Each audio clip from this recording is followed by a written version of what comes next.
Le Seigneur Jésus a prophétisé dans la Bible. Ce qui arriva du temps de Noé arrivera de même au jour du Fils de l'homme. Les hommes mangeaient, buvaient, se mariaient et mariaient leurs enfants. Jusqu'au jour où Noé entra dans l'arche et le déluge vint, et les fit tous périr. Ce qui arriva du temps de Lot arrivera pareillement. Les hommes mangeaient, buvaient, achetaient, vendaient, plantaient, bâtissaient. Mais le jour où Lot sortit de Sodome, une pluie de feu et de soufre tomba du ciel, et les fit tous périr. Il en sera de même le jour où le Fils de l'homme paraîtra. Dieu Tout-Puissant, le Seigneur Jésus, revenu dans les derniers jours, dit « Dans ce monde, des tremblements de terre marqueront le début des désastres. J'ébranlerai d'abord le monde, c'est-à-dire la terre, et cela sera suivi de la peste et de la famine. C'est mon plan, mes étapes. Je manipulerai tout pour que le service soit fait pour moi, pour réaliser mon plan de gestion. Tous les désastres surviendront l'un après l'autre. Toutes les nations et tous les lieux expérimenteront des désastres. Partout, il y a peste, famine, inondation, sécheresse et tremblements de terre. Ces désastres n'arrivent pas seulement en un lieu ou deux. Ils ne finiront pas non plus au bout d'un ou 2 jours. Mais ils s'étendront plutôt sur une région de plus en plus vaste, et les désastres iront de mal en pis. Pendant ce temps, toutes sortes de plaies d'insectes surviendront l'une après l'autre, et le phénomène du cannibalisme se produira en tout lieu. C'est là mon jugement sur toutes les nations et tous les peuples. Dans toutes les nations et tous les lieux du monde, des tremblements de terre, des famines, des fléaux, toutes sortes de désastres se produisent fréquemment. Comme je fais ma grande œuvre dans toutes les nations et tous les lieux, ces désastres se produiront plus sévèrement qu'à tout autre moment depuis la création du monde. C'est le début de mon jugement de tous les peuples. Ces dernières années, les catastrophes sont devenues plus graves dans le monde entier. Des tremblements de terre, des pestes, des famines, des inondations, des sécheresses et des invasions d'insectes se produisent fréquemment et se répandent partout. Le 12 janvier 2010, un tremblement de terre de magnitude 7 à Haïti a tué plus de 220 000 personnes. Le 27 février 2010, un tremblement de terre de magnitude de 8,8 a frappé le Chili. En mars 2010, une importante sécheresse a touché 5 provinces du sud-ouest de la Chine. Le 7 août 2010, il y a une énorme coulée de boue dans le comté de Zhukou, dans la province de Gansu, en Chine. Le 4 septembre 2010, la Nouvelle-Zélande a été frappée par un tremblement de terre de magnitude de 7,2. Le 12 janvier 2011, l'Australie a connu une inondation dévastatrice. Le 11 mars 2011, un tremblement de terre de magnitude de 9 sur la côte est du Japon a provoqué un tsunami géant. En mars et avril 2011, de fortes chaleurs en Allemagne et en Suisse ont conduit à des feux de forêt. Le 4 juin 2011, une éruption volcanique s'est produite au Chili. De juillet à octobre 2011, Bangkok, Thaïlande, a connu ses pires inondations depuis 50 ans. En juillet et août 2011, une importante famine a frappé l'Afrique de l'Est. En juillet et août 2012, de nombreux États des États-Unis ont enregistré des records de sécheresse. Le 21 juillet 2012, Pékin a subi des pluies diluviennes. Fin octobre 2012, les États-Unis ont été frappés par l'ouragan Sandy. En janvier 2013, une constante brume a enveloppé le centre et l'est de la Chine. En mars 2013, Israël a été confronté à une invasion de sauterelles. Fin mars 2013, le premier cas de grippe aviaire H7N9 est apparu en Chine. En juin 2013, l'Inde a été ravagée par des inondations. Le 25 août 2013, des vents violents ont entraîné des incendies incontrôlables en Californie, ce qui a conduit au plus grand feu de forêt de l'histoire. En décembre 2013, le Moyen-Orient a été touché par une tempête de neige telle qu'il n'en arrive qu'une fois par siècle. Le 2 janvier 2014, une vague de froid extrême a balayé l'Amérique du Nord. Le 27 septembre 2014, le volcan Ontake, au Japon, est entré en éruption. En avril 2015, le Népal a été frappé par un tremblement de terre dévastateur. En juin 2015, Tbilissi, la capitale de Géorgie, a connu d'importantes inondations. Le 4 janvier 2016, un tremblement de terre de magnitude de 6,8 a frappé le nord-est de l'Inde. Le 6 février 2016, un tremblement de terre s'est fait sentir à Menong, dans le comté de Kaohsiung, Taïwan. Ces faits suffisent à montrer aux gens que les paroles de Dieu sont en train de s'accomplir. Les gens demandent continuellement pourquoi ces dernières années ces catastrophes s'amplifient-elles et deviennent-elles de plus en plus fréquentes? Pourquoi Dieu envoie-t-il des catastrophes naturelles? Parce que dans les derniers jours, l'humanité a été corrompue à l'extrême par Satan. Le mal, l'immoralité, la tromperie, la cupidité. Pour le statut, la célébrité et la fortune, les gens complotent et se battent entre eux, provoquant des luttes sans fin. Ils méprisent la vérité, aiment l'iniquité et vivent dans le péché sans se repentir. Jusqu'à même nier Dieu ouvertement, lui résister et prôner le mal. Même certains croyants dans les églises ont commencé à chuter, suivant les tendances mauvaises du monde et savourant les joies du péché. Une telle ère de méchanceté est véritablement la réapparition des jours de Noé. Le Seigneur Jésus a prophétisé dans la Bible. Ce qui arriva du temps de Noé arrivera de même au jour du Fils de l'homme. Le Seigneur Jésus est revenu dans les derniers jours en tant que Dieu Tout-Puissant incarné, exprimant toute vérité pour purifier et sauver l'humanité et accomplissant son œuvre de jugement des derniers jours.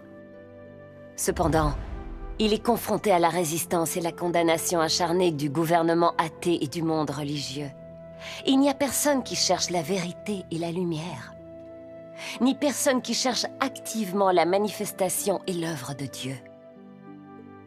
Cela montre que toute l'humanité est corrompue et mauvaise, au point de mépriser la vérité et de traiter Dieu comme son ennemi. Dieu est un Dieu saint et juste, et son tempérament ne peut pas être offensé.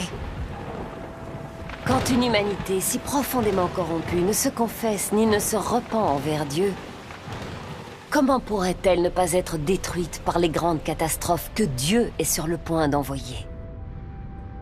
Ainsi, face à la catastrophe imminente, que pouvons-nous faire pour être protégés par Dieu et survivre au désastre, comme l'a fait Noé? Dieu Tout-Puissant dit: jette un regard en arrière à l'époque de l'arche de Noé. L'humanité était profondément corrompue, elle s'était détournée de la bénédiction de Dieu. Dieu n'en prenait plus soin et l'humanité avait dès lors perdu ses promesses. Les hommes vivaient dans les ténèbres, sans la lumière de Dieu. Ainsi, par nature, ils devinrent indécents, abandonnés à une hideuse dépravation. De tels hommes ne pouvaient plus recevoir la promesse de Dieu. Ils n'étaient pas aptes à voir sa face, ni à entendre sa voix, car ils l'avaient abandonné. Ils avaient écarté tout ce qu'il leur avait accordé. Et ils avaient oublié ses enseignements. Leur cœur s'éloignait de plus en plus de Dieu. Et comme ils le faisaient, ils devenaient dépravés au-delà de toute raison et de toute humanité, devenant de plus en plus méchants. Par conséquent, ils se rapprochèrent de plus en plus de la mort et tombèrent sous la colère et la punition de Dieu. Seul Noé adorait Dieu et évitait le mal. Et il put entendre sa voix et ses instructions. Il bâtit l'arche selon les instructions de la parole de Dieu et assembla toutes sortes de créatures vivantes. Et de cette façon, une fois que tout avait été préparé, Dieu déclencha sa destruction sur le monde. Seul Noé et les 7 membres de sa famille ont survécu à la destruction. Car Noé adorait l'Éternel et évitait le mal.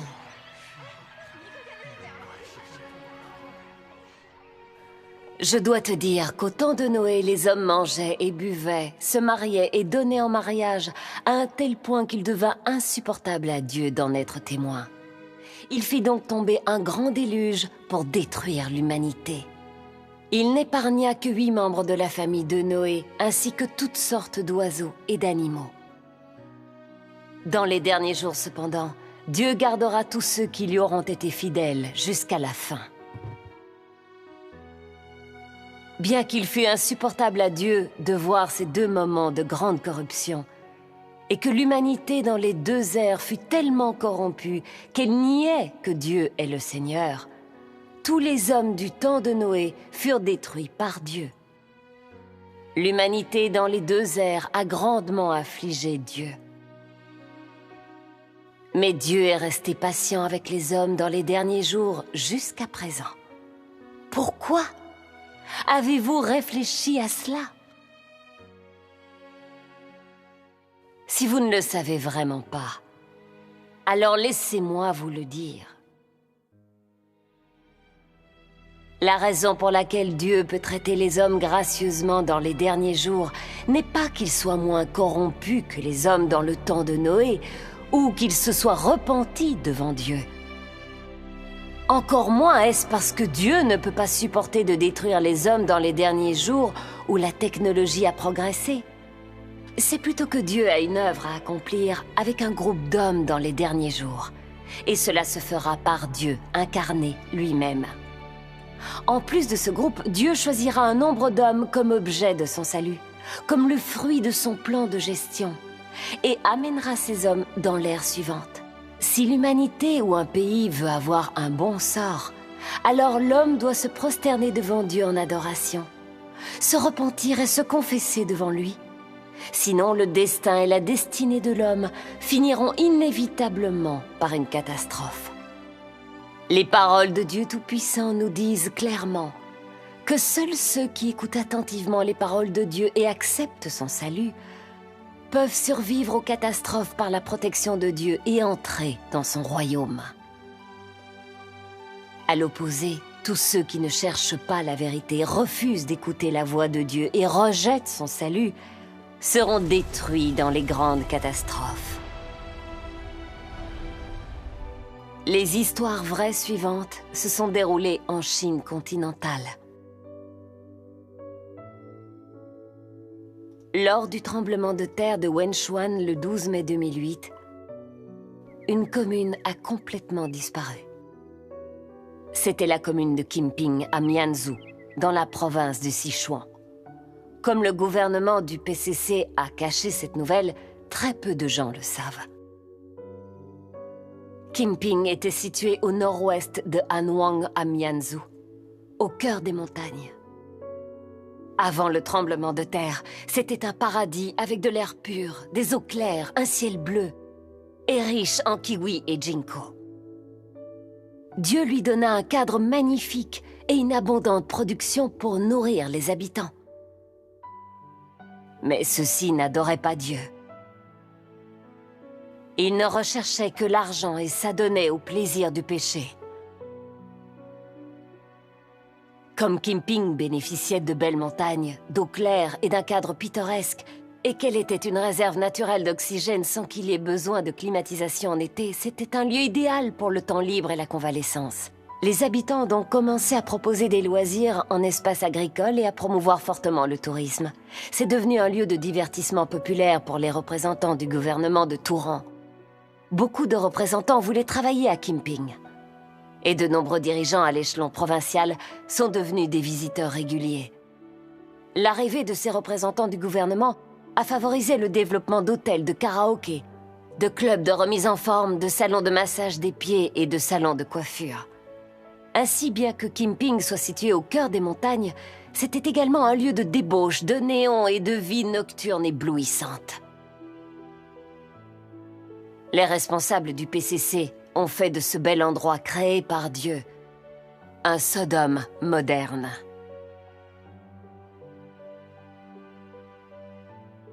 Puisque l'œuvre des derniers jours de Dieu Tout-Puissant a été menée en Chine continentale, Des frères et sœurs de l'Église de Dieu Tout-Puissant sont allés à Kimping de nombreuses fois pour prêcher l'Évangile. Mais les habitants pensaient que leur vie était prospère, sans souci concernant la nourriture ou le vêtement, et qu'ils n'avaient donc pas besoin du salut de Dieu. Ils ont alors chaque fois rejeté l'Évangile du royaume de Dieu Tout-Puissant et ont claqué la porte au salut de Dieu. Ils ont même maltraité les frères et sœurs de l'Église de Dieu Tout-Puissant en disant « Notre vie est très bien maintenant. Vous n'avez rien de mieux à faire que de venir nous prêcher l'Évangile. Nous ne croyons pas en Dieu, nous ne croyons qu'en l'argent. » Bien que les frères et sœurs de l'Église de Dieu Tout-Puissant leur aient témoigné que ce n'est qu'en acceptant l'œuvre des derniers jours de Dieu Tout-Puissant qu'ils pourront recevoir le salut, ils ont fait la sourde oreille. Les frères et sœurs les ont également avertis plusieurs fois que seuls ceux qui adorent Dieu peuvent vivre dans ses bénédictions et sa protection, tandis que ceux qui rejettent Dieu Tout-Puissant et lui résistent tomberont dans le cataclysme et seront punis. Cependant, ils ont persisté et n'en ont fait aucun cas. Les gens de Kimping ont refusé le salut de Dieu Tout-Puissant. Pas une seule personne de cet endroit n'a cru à Dieu Tout-Puissant. Puis, à 14h28, le 12 mai 2008, le tremblement de terre a frappé. Tout à coup, la terre a bougé et les montagnes ont tremblé. D'immenses rochers ont dévalé les montagnes. L'air s'est empli de poussière et le ciel s'est assombré. Certaines montagnes se sont même effondrées et ont disparu soudainement. Kimping se trouvait dans une vallée entre deux montagnes. Quand la terre a tremblé, les deux montagnes se sont déplacées l'une vers l'autre et en un instant, elles se sont rejointes. Kimping a été écrasé sous la montagne. Les personnes qui se trouvaient dans la ville ont toutes été enterrées vivantes. Cette commune qui n'adorait pas Dieu a été détruite en un instant. Cette catastrophe nous rappelle ce qui est écrit dans la Bible. Quand l'Éternel Dieu voulait détruire Sodome, Abraham l'a supplié en disant « S'il y avait 10 justes dans cette ville, est-ce que tu la détruirais quand même ?» L'Éternel Dieu a répondu « S'il y avait 10 justes dans cette ville, je ne la détruirais pas. » En fait, Lot était le seul juste de cette ville. Au mépris de sa propre sécurité, il a sauvé 2 anges envoyés par Dieu. Finalement, seuls Lot et ses 2 filles ont pu fuir Sodome suivant les instructions des anges. Le reste du peuple a été entièrement détruit par le feu et le soufre que Dieu a fait pleuvoir sur lui. Cette ville mauvaise, licencieuse et pécheresse qui n'adorait pas Dieu a ainsi disparu de la terre pour toujours.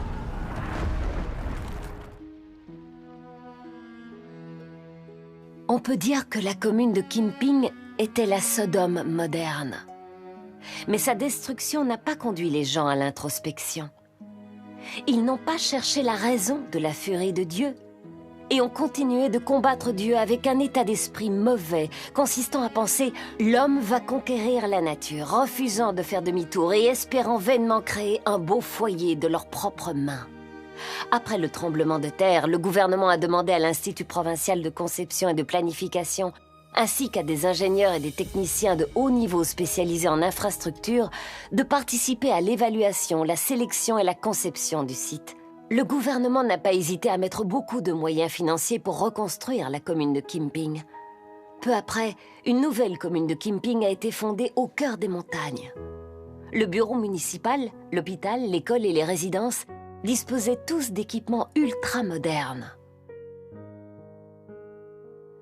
Tandis que les habitants remerciaient tous le Parti communiste de sa bonne politique et étaient ravis de leur relocalisation, une violente tempête a soudain frappé le 15 août 2009, ce qui a entraîné de nouveau un effondrement de la montagne.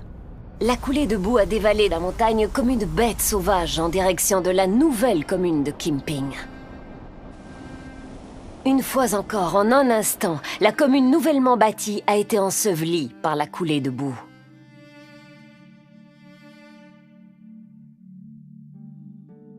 Le terrain était incliné des deux côtés. Les deux se sont effondrés. On ne pouvait se tenir que sur un pied là-haut, comme une lame. Une falaise s'est formée. Tant de gens avec qui j'ai mangé et travaillé ont disparu tout à coup. C'était terrifiant.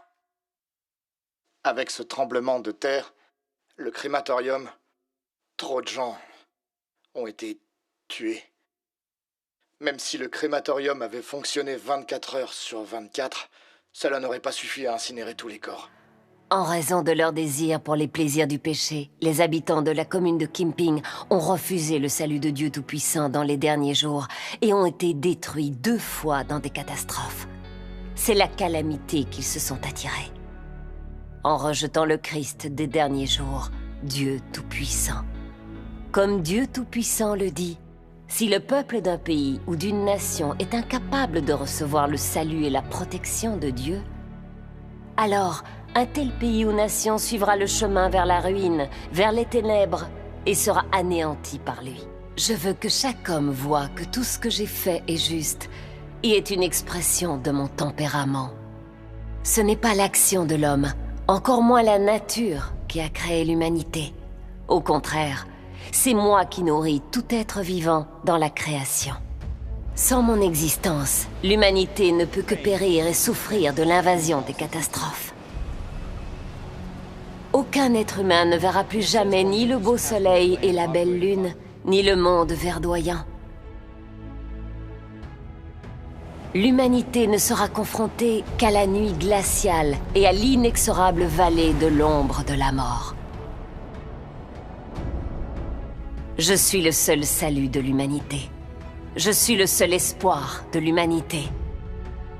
Et bien plus, je suis celui sur qui repose l'existence de toute l'humanité. Sans moi, l'humanité arrivera immédiatement à un arrêt complet. Sans moi, l'humanité souffrira la catastrophe et sera piétinée par tout genre de fantômes.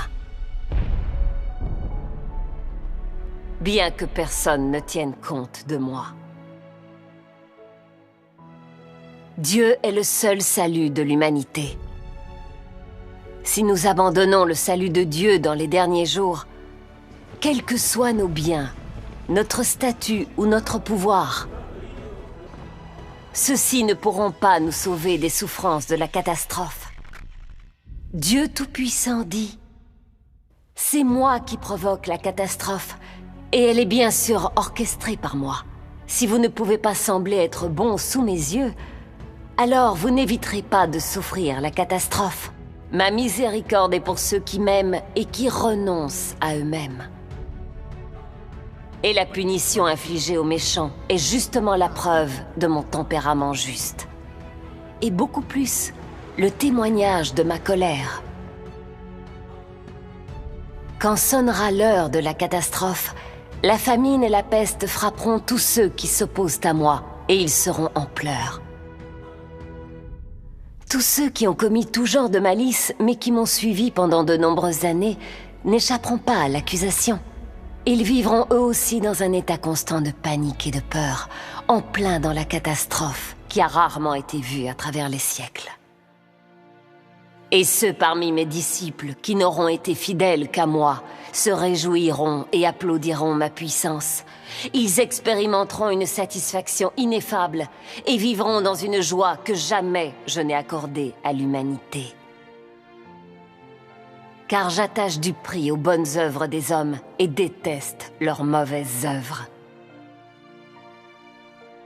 Les paroles de Dieu Tout-Puissant nous disent que c'est Dieu qui déclenche les catastrophes et les manœuvres. Il utilise les cataclysmes pour détruire tous les méchants qui lui résistent. Et aussi pour avertir et éveiller la partie du peuple qui a un cœur et un esprit. Pour l'amener devant lui afin qu'elle accepte son salut des derniers jours. C'est l'œuvre que Dieu accomplit dans les derniers jours. Les gens qui ne croient pas en Dieu pensent que les cataclysmes sont simplement des catastrophes naturelles qui ne font pas de distinction. En réalité, chaque catastrophe s'accompagne d'une mission. Combien de personnes meurent lors d'un tremblement de terre ou d'une peste? Combien de personnes meurent dans une inondation ou une guerre? Quelles catastrophes détruisent qui? Tout cela est déterminé à l'avance par Dieu. Ceux qui sont condamnés ne peuvent échapper. Le tempérament de Dieu est saint et juste. Il ne peut être offensé. Face à la catastrophe, tous les méchants qui résistent à Dieu ne peuvent échapper à la main de la punition de Dieu, quelles que soient les méthodes qu'ils utilisent pour se sortir de la situation. Tandis que ceux qui croient sincèrement à Dieu Tout-Puissant et s'appuient sur lui échapperont à la mort même s'ils se trouvent à l'épicentre d'un tremblement de terre. Dieu les protégera miraculeusement de la catastrophe et les sauvera. Nous allons maintenant vous raconter les histoires vraies de frères et sœurs de l'Église de Dieu Tout-Puissant qui ont reçu la protection et le salut de Dieu dans la zone la plus touchée par le tremblement de terre au Sichuan le 12 mai 2008.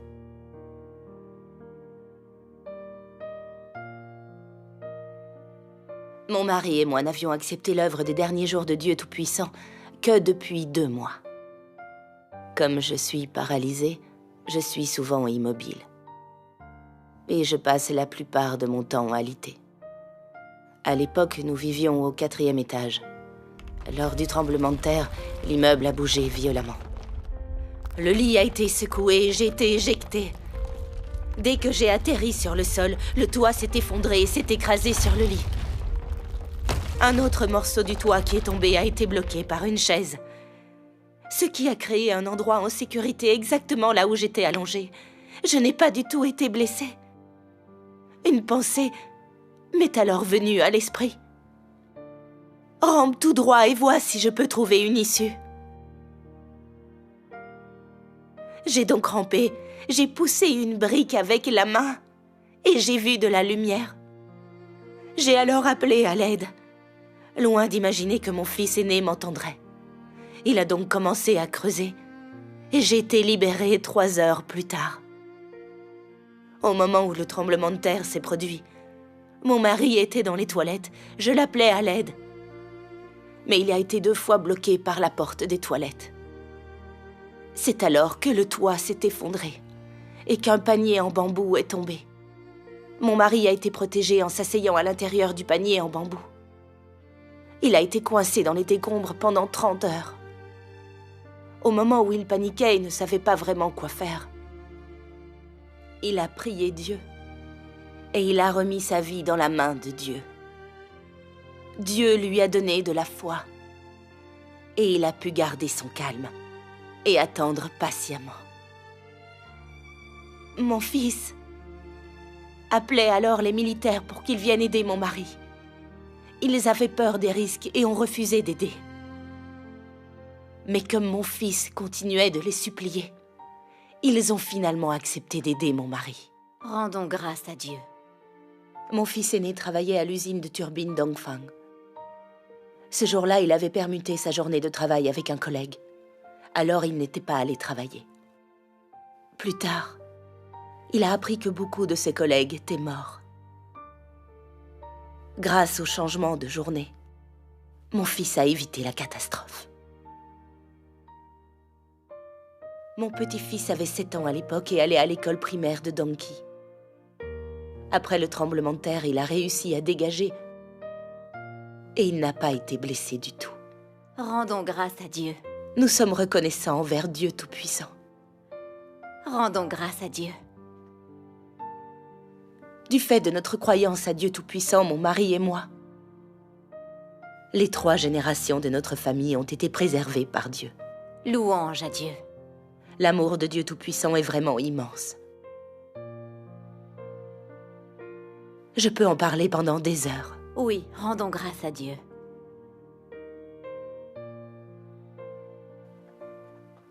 Le 12 mai, je récoltais du colza dans mon champ sur le mont Leigou.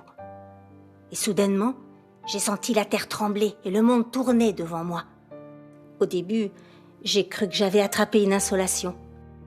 Mais au bout d'un moment, j'ai vu avec stupeur les montagnes environnantes se balancer. J'ai eu peur. Des fissures de plusieurs mètres se sont ouvertes. Et des rochers continuaient de tomber vers moi. C'est là que je me suis rendu compte que c'était un tremblement de terre. J'ai fait de mon mieux pour éviter le danger, tout en priant dans mon cœur pour que Dieu m'aide. J'ai dit, « Oh Dieu, je sais que cette catastrophe est dans ta main. Tu envoies la catastrophe pour châtier tous les désobéissants et les injustes. C'est ta justice. J'ai aussi beaucoup de choses que tu détestes.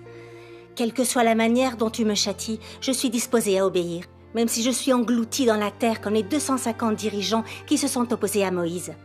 Je louerai ta justice. » J'ai simplement continué de prier comme cela avec obéissance.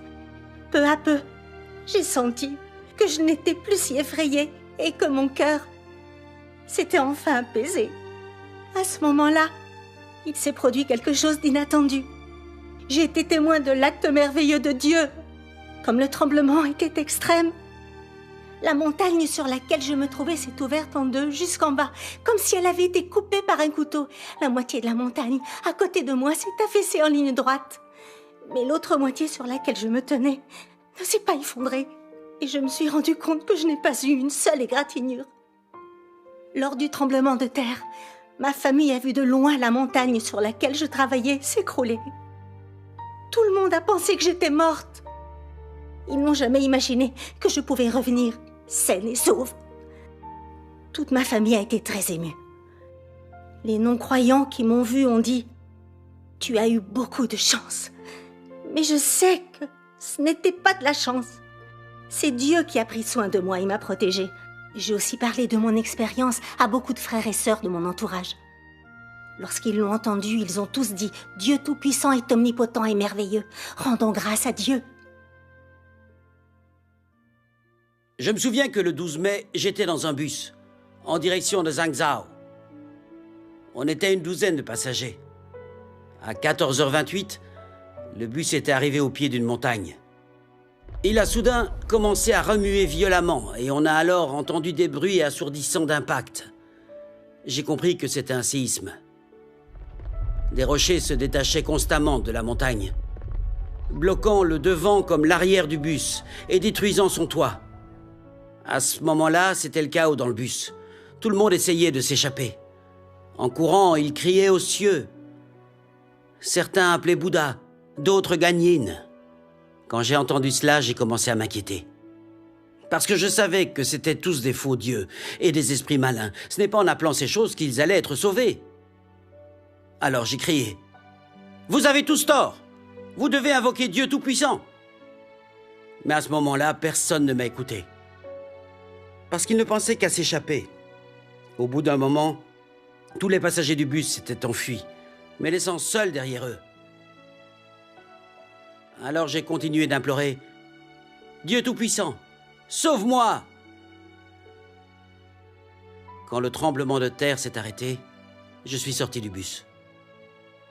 De tous ceux qui étaient sortis du bus, certains avaient été tués, d'autres étaient blessés. Tous les survivants ont pensé que j'avais dû mourir écrasé.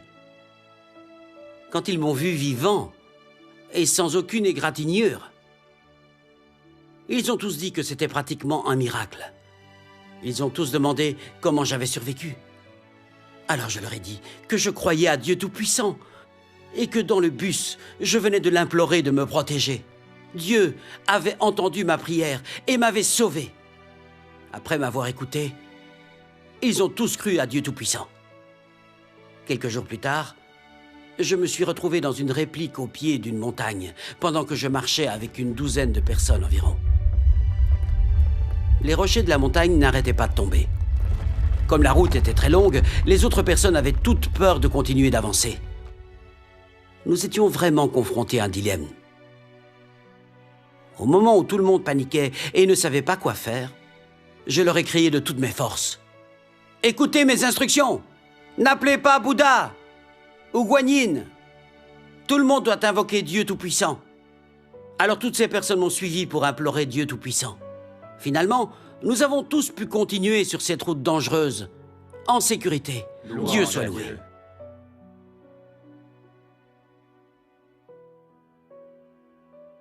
Mon beau-père a l'habitude de faire la sieste l'après-midi.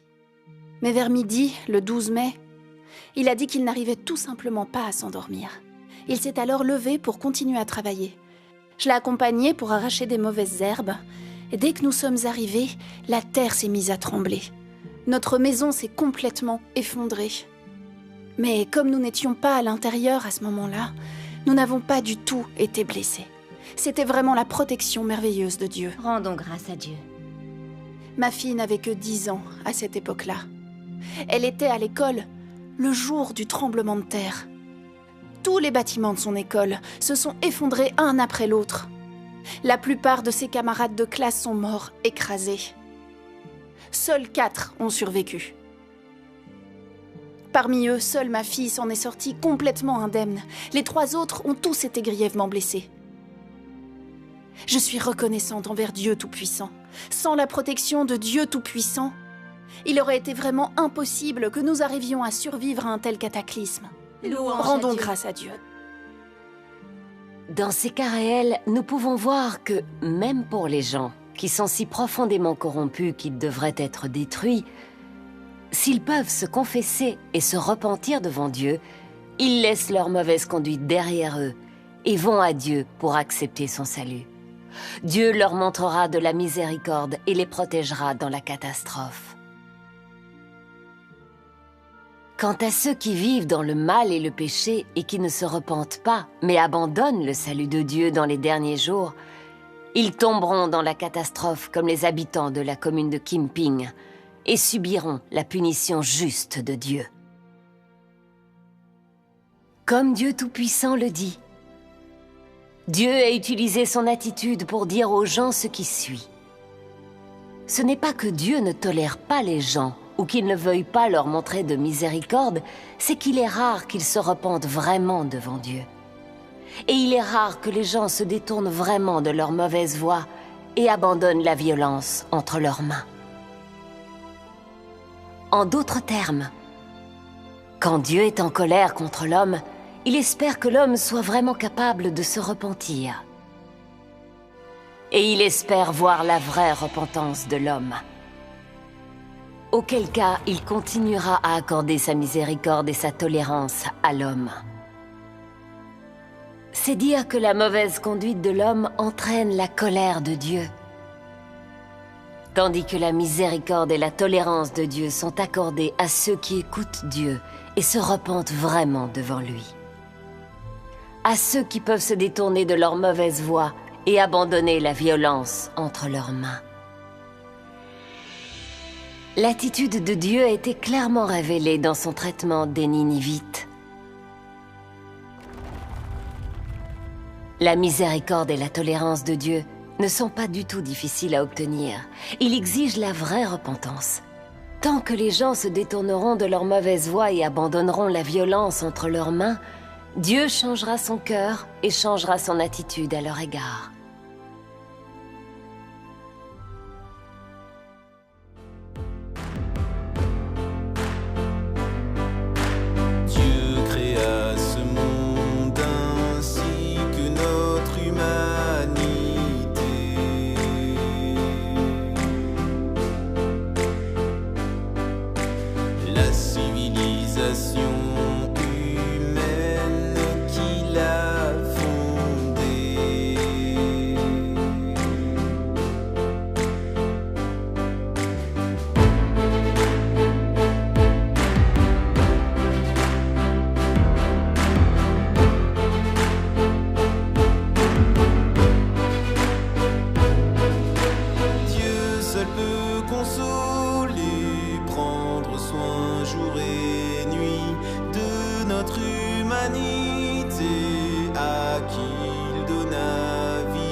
oiseau.